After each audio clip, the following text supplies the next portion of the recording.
August edition of ExtraHop TLDR. Totally like def rad. I am 100% too old to say that, Paul. Thank you so much for writing that. But it is def rad because we are, this is our 12th episode, which is wild. And so next time we have a little special coming for you. We're going to read off all of the what does TLDR stand for. But today, as usual, it is too long, didn't read, a quick refresh of what you may have missed in cybersecurity. I'm Rachel Pepple. Hello, everyone. I'm Paul Diddy. And I'm Justin Carter. And each month, we're going to recap some interesting stories from ExtraHop and other cybersecurity industry leaders so that you don't have to. Everything we talk about today will be available on our blog, and we'll include a link at the end of the broadcast. That's right. Let's get started with a quick recap of this month's big show, Black Hat USA, from our man on the scene, Justin. I have to tell you, I am not super jealous of the fact that you had to go to Vegas in August. Just saying. It was pretty hot, got to tell you. Yeah, and we actually had a flash flood one of the nights too. I looked out and it was the whole. I could see the airport and the pool areas for the Mandalay Bay, and there were literal waves out there. So that canceled any plans to really go anywhere that evening. But yeah, let's get into what happened at the show. Okay. So former CISA director Chris Krebs gave the keynote address on Wednesday, and it was a kind of a look back at Black Hat over the last 25 years. And then one of the cool things from here is he really emphasized the importance of defending the network and a little bit of look of like how that made, going forward. That's a huge room. It is a gigantic room. This is like the second story, so it's above the convention center. I walked in, and that's the most people I'd been in a room with. Yeah, 2+ years. So I was kind of like, I'm going to hang out in the back, but and get a cool photo. But yeah, there was a heck of a lot of folks there. Lots of folks there, and I bet Chris Krebs is the last person on earth who ever thought he was going to be a celebrity. But here you go. Here you go. Yeah. I didn't get an official count as far as how many people were there, but I feel like there was probably more than what was expected just from the floor and everything else going on. And then other cool stuff happening. Edward Wu from ExtraHop, he gave a really cool speech, talk about the hype surrounding artificial intelligence in cybersecurity. And I thought he had a pretty cool quote, which is, if your AI looks too good to be true, it probably is. I thought this was an interesting take from Edward. I was so excited to actually get to give a shout out to Edward today. Hi, Ed. Thank you so much for all of the partnership and marketing. You're great. He's great. He's awesome. And we're so glad that you got to present at Black Hat because it's such a cool talk. So for sure. If you haven't heard it, I think there may be a recording of him doing it somewhere, and we'll try to find that. We'll see if we can get the link to it for the blog, but yeah, I think you could be right. Other cool stuff like happened in our booth. We had CrowdStrike come over. It did a special presentation of how XDR gets real. It's where they highlighted the new push button response. So this was a cool scene. Our own Ryan Davis there giving the speech as well. And then wanted to take a quick look over at, this is our red versus blue game. And this was usually pretty full. So this is our ability to, you be the hacker, you be the defender, play both sides of it. We usually had a full house with this. Folks were waiting to jump in on this. And a big shout out to Jamie Moles, who on the scene for both days, open to close, helping folks get through this. Jamie was a complete machine. He's incredible. Helping folks get through this, and it was an awesome thing to see how excited people got for this thing. And if you missed us this time, I guarantee you will be doing this again. So next big show, come find us. For sure. Other cool stuff. Raf Los, he joined Cybrary for an upcoming podcast. Can't tell you anything more about it, but it'll be coming soon. Once we get it, definitely be talking about it here on TLDR. And by the way, quick plug for Raf. He's an extra hopper, but he also has his very own podcast, Down the Cybersecurity Rabbit Hole. Definitely go check it out. It's well worth your time. Definitely.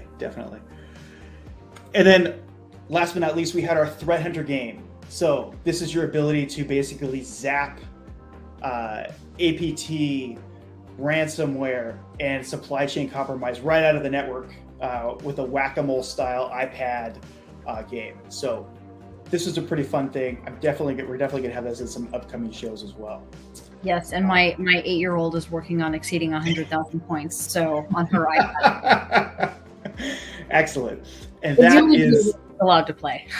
Yeah, right. Yeah, that's a wrap from Black Hat.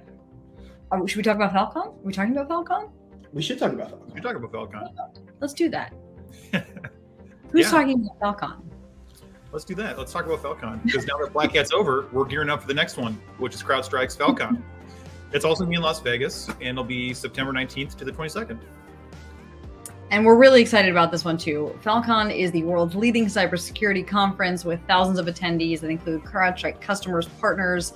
That's us, by the way. Check out our CrowdStrike partner page if you want more information, as well as security and IT professionals from around the world. We're really excited to join CrowdStrike for that event this year. Yes, you can stop by the booth and say hi. We'll have demos, games, like we said, the Threat Hunter game. I'm sure we'll have the red versus blue too, some more swag.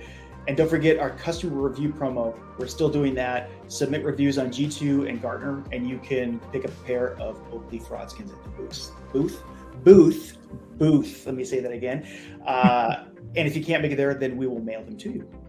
Again, not actual frog skin, just the name of the glasses. Just the name. Now it's time for Threat of the Month. And this month we're talking about port scanning, specifically the malicious variety, which is a little less complicated than what we've been previously discussing, but it's something you still need to look out for. That's right. Port scanning is done in stages or waves of scans. An attacker can scope out an environment by sending packets to specific ports. They read the responses to find vulnerabilities and understand which services and service versions are in use. It's like doing reconnaissance prior to an attack. That's exactly right. And by the way, I'm so glad that this one is less complicated than the last one, because the last one I got lost explaining it. But in any case, in the case of port scanning, the attacker will then classify scan ports into one of 3 categories: open, closed, or filter. Open ports will respond to a packet. Closed ports can receive packets but are not in service, and filtered ports are under the protection of a firewall or some other defensive service, which means that it's a no-go. And at a certain stage of scanning, the attacker looks to ID specific services like Active Directory, SQL, SMB, SSH, and more, as well as what versions of the software those hosts are running. This can rapidly allow attackers to choose which exploits they use to gain additional footholds within the network. But there's another wrinkle: network scanning and port scanning. Processes for learning about a network's structure and behavior aren't inherently hostile. But when you start to see one IP address running a lot of scans on different ports, it can be an indicator of malicious activity. Exactly. Detection and response solutions with machine learning can help you better understand normal scanning behavior on individual networks, and they can provide high fidelity detection even when attackers try to cover their tracks. Yep. So head on over to our attack glossary to learn more about malicious port scanning. And you can check out our blog too. We recently published an article on how port scanning has become an especially useful tool for attackers looking to identify and exploit encrypted network protocols such as Kerberos and SMBv3, which allows them to obscure their actions. So stay informed and check your ports. Now let's take a look at some cyber news around the internet. First up, Microsoft has caught the Austrian spyware developer, officially named DSurf, I do believe I'm pronouncing that right, but which Microsoft tracks under the codename Notweak, disseminating spyware known as Sub-Zero that was used to target law firms, banks, and consultancy firms in the UK, Austria, and Panama. The new details were released in a technical blog from Microsoft's Threat Intelligence Center, which I have an acronym in here, MSTIC, because we love acronyms today, but I'm pretty sure they want me to pronounce that Mystic, which I think is cool. Anyway, this coincides with written testimony given to a U.S. House Intelligence Committee hearing on commercial spyware and cyber surveillance.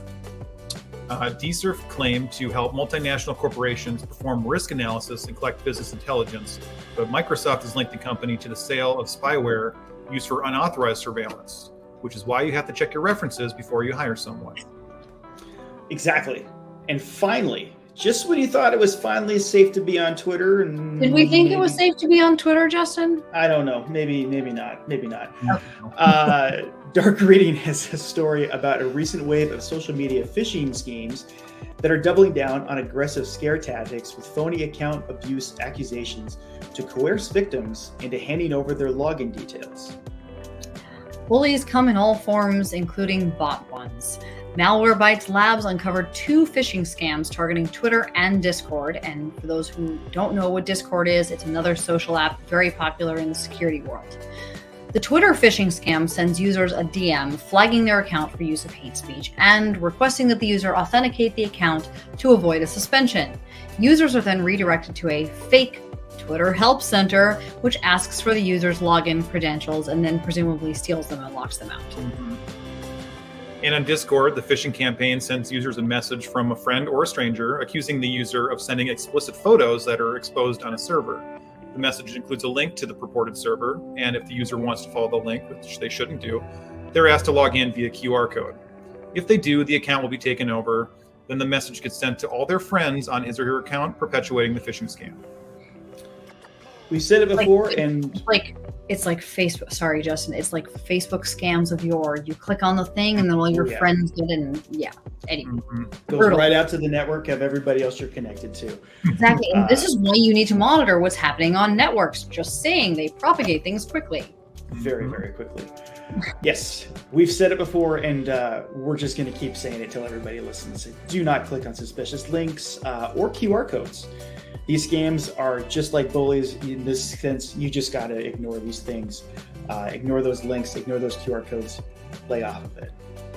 Really, TLDR is just don't click on whatever the thing is. Go log into your account from the official site. Don't click on the link. Don't do that. 12 months going strong of don't click on that. Yeah. That is going to be it for this month's TLDR. I'm Justin Carter. I'm Paul Diddy. And I'm Rachel Pepple, and you can find all the stories we've discussed today on our blog by heading to the link below, extrahop.com/TLDR. We'll be back next month for more stories and all things cybersecurity. Thanks for joining us. Stay safe out there. Don't click on that. Don't click on it. Don't click the link.